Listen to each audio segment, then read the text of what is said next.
नमस्कार, आप देख रहे हैं लाइव सिटीज और मैं हूं आपके साथ शिप्रा झा। बिहार विधानसभा चुनाव के दूसरे चरण की वोटिंग खत्म हो चुकी है।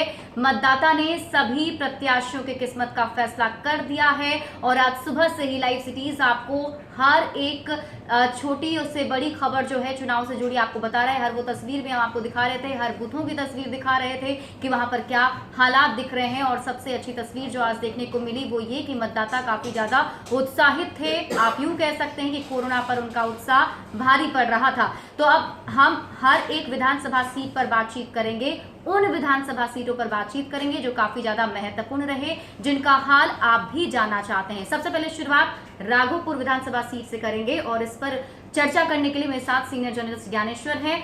सबसे पहले राघोपुर विधानसभा सीट पर तेजस्वी यादव वहां से कैंडिडेट है, महागठबंधन के सीएम के भी कैंडिडेट हैं। क्या लगता है वहां पर क्या कुछ हाल है? देखिए सिप्रा, राघोपुर पर आए इसके पहले हम लब्बो लुबाब में कुछ बातें बता देना चाहते हैं। 94 विधानसभा क्षेत्रों में आज चुनाव हुए हैं। देखिए पहले 71 में हुए थे। देखिए चिराग पासवान ने जेडीयू का खेल तो बिगाड़ रखा है। आज जेडीयू ने कुछ खड़े होने की कोशिश की है, इस बात में भी कोई शक नहीं है। लेकिन जब नतीजे आएंगे तो ऐसे कई विधानसभा क्षेत्र दिखाई पड़ेंगे जहां चिराग पासवान को जितने मत आए हैं उतने ही मतों से जेडीयू हारती हुई दिखाई पड़ेगी। अब चिराग पासवान कितनी सीटें लेकर आएंगे यह अलग बात है। चिराग पासवान ने अपना एजेंडा सेट कर रखा था कि पहले मुझे नीतीश कुमार को हटाना है, तो नीतीश कुमार का खेल तो चिराग पासवान ने बिगाड़ा है। अब जेडीयू को भी इस बात का एहसास हो रहा है, जेडीयू को इस बात का भी एहसास हो रहा है कि कई सारे घटनाक्रम ऐसे हो गए हैं जिसकी उम्मीद उसे नहीं थी। चिराग पासवान से खेल बिगड़ा तो क्या इसके लिए सिर्फ जेडीयू का कसूरवार है या इसके पीछे बीजेपी कहां तक है?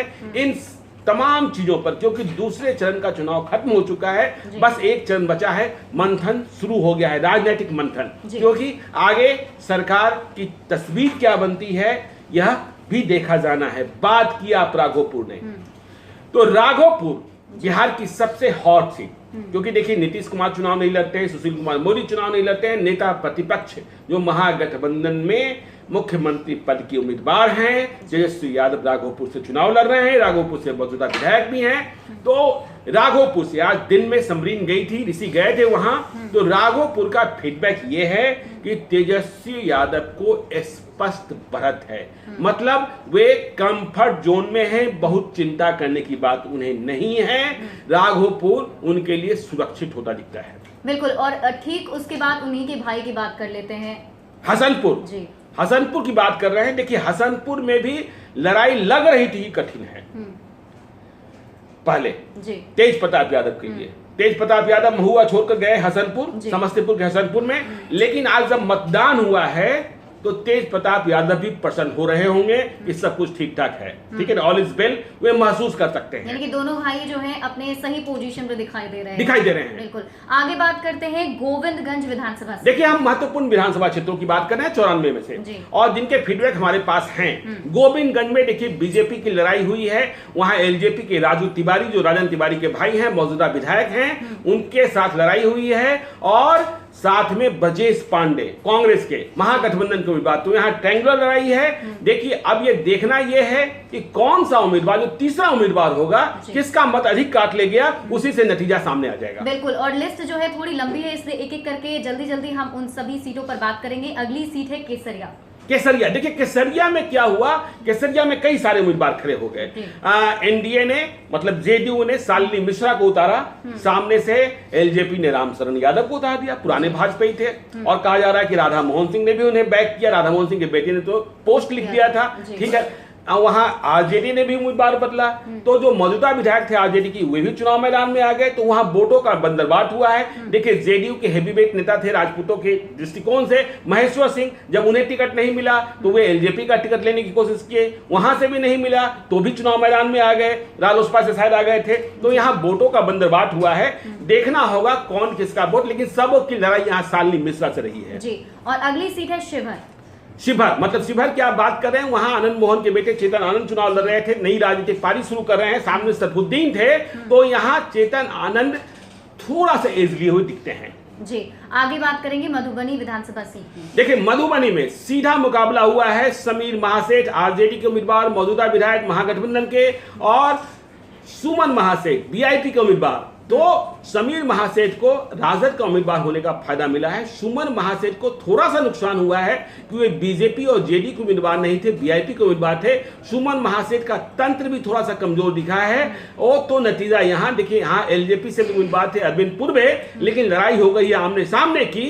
तो समीर महासेठ सुमन महासेठ में बाजी कौन मारेगा, ये 10 तारीख पर। जी, झंझारपुर विधानसभा। झंझारपुर में देखिए बीजेपी के उम्मीदवार नीतीश मिश्रा की बढ़त दिखाई पड़ रही है बगैर इफ बट। जी, दरभंगा रूरल यानी दरभंगा ग्रामीण की देखिए दरभंगा, हम शहरी क्षेत्र की भी बात कर ले, दरभंगा शहरी क्षेत्र में अप्रत्याशित तरीके से लड़ाई हुई है।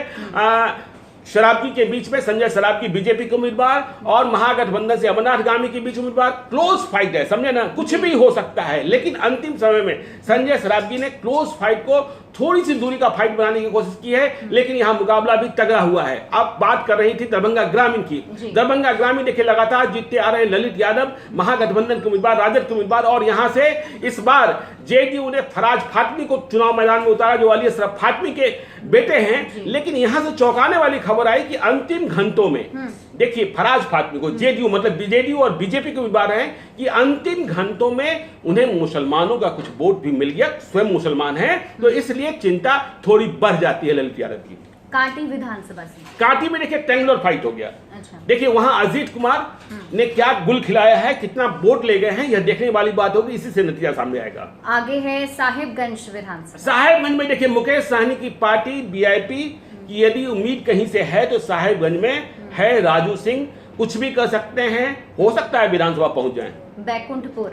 बैकुंठपुर देखिए बड़ी लड़ाई हुआ, वहां मनजीत सिंह ने कितना क्या किया, यह देखने वाली बात है, क्योंकि मनजीत सिंह का शोर थमा नहीं। और मिथिलेश तिवारी जो बीजेपी से हैं, वे भी लड़ते रहे हैं, देखना है नतीजा क्या।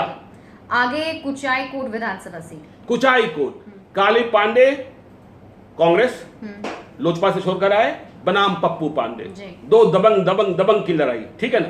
तो इन दोनों दबंगों की लड़ाई में कौन जात इधर चला गया, कौन जात उधर चला गया, कंफ्यूज रहे, हर बूथ पर तनातनी रही। इसलिए काली पांडे पुराने हैं, पप्पू पांडे नए वाले हैं, और पप्पू पांडे के बड़े भाई सतीश पांडे भी। तो डबल पांडे की लड़ाई एक पांडे से, समझ सकते हैं आप। बिल्कुल। अगली सीट है सिवान। सिवान देखिए, सिवान में दो समधी लड़ रहे थे, अमर बिहारी चौधरी राजद गठबंधन से, ओम प्रकाश यादव बीजेपी से पूर्व सांसद, दोनों समधी हैं। और सिवान में जैसा दिखता है, पहले जैसा दिखता है, चुनाव के दिन वैसा होता नहीं है। आखिरी दिन शहाबुद्दीन फैक्टर काम कर ही जाता है, आखिरी दिन हिंदू मुस्लिम हो ही जाता है। तो इसका असर आज भी दिखाई पड़ा है, और इसका एज लेते हुए ओम प्रकाश यादव दिखते हैं। रघुनाथपुर विधानसभा सीट। रघुनाथपुर में देखिए आरजेडी की बढ़त दिखाई पड़ती है। आज के चुनाव मतदान में जब तक 3 बजे तक हमारे रिपोर्टर्स वहां थे, 3 बजे के बाद कुछ और हो गया होगा तो हम नहीं बता सकते। गोरिया कोठी में आरजेडी की बढ़त दिखती है। आगे बढ़ते हैं और अब बात छपरा विधानसभा सीट की। यहाँ पर क्या लगता है? देखिए छपरा में प्रधानमंत्री की सभा का असर हुआ है, बीजेपी को बढ़त मिली हुई दिखती है, लेकिन लड़ाई बहुत कांटे की है। आगे बढ़ते हैं और बात अब परसा विधानसभा सीट की। परसा विधानसभा क्षेत्र बहुत ही महत्वपूर्ण विधानसभा क्षेत्र। क्यों? चंद्रिका राय बिल्कुल, लालू यादव के समधी, तेज प्रताप यादव के ससुर आरजेडी छोड़कर जेडीयू में गए, ठीक है। तो आज वहां से फीडबैक जो है, चंद्रिका राय बनाम छोटेलाल राय, एक एग्जिट पोल की एजेंसी वहां पहुंची हुई थी, हमारे जानने वाले पुराने सहयोगी थे। उन्होंने कहा बहुत कांटे की लड़ाई है, चंद्रिका राय फंसे हुए दिखाई पड़ते हैं, जीत भी सकते हैं, हार भी सकते हैं। आगे बात करते हैं हाजीपुर विधानसभा सीट की। हाजीपुर में देखिए बीजेपी का खेल बिगाड़ा एक निर्दलीय ने, इसलिए लड़ाई यहाँ बहुत संघर्षपूर्ण है। 10 तारीख को खुलने का, गिनती का बिल्कुल, यानी कि कांटे की टक्कर यहाँ दिख रही है। लालगंज विधानसभा सीट पर क्या हाल है? लालगंज में तो वोटों का बंटर था हो गया, ठीक है ना। मुन्ना शुक्ला भी थे, राजकुमार शाह भी थे, संजय सिंह भी थे, और इतने राजपूत भूमिहार खड़े हो गए कि वोट मतलब हर उम्मीदवार सोच रहा है कि हम जीत रहे हैं, लेकिन कैसे जीतेंगे उसकी चिंता ये नहीं कि मुझे कितना मत मिला, उसकी चिंता ये है कि दूसरे ने कितना मत काट लिया, किसका मत काट लिया। अगली महत्वपूर्ण सीट है मटिहानी। मटिहानी में बोगो सिंह की हालत खराब दिखती है, जेडीयू के बोगो सिंह की। लेकिन देखिए बोगो सिंह किस्मत वाले हैं और संघर्ष वाले भी हैं।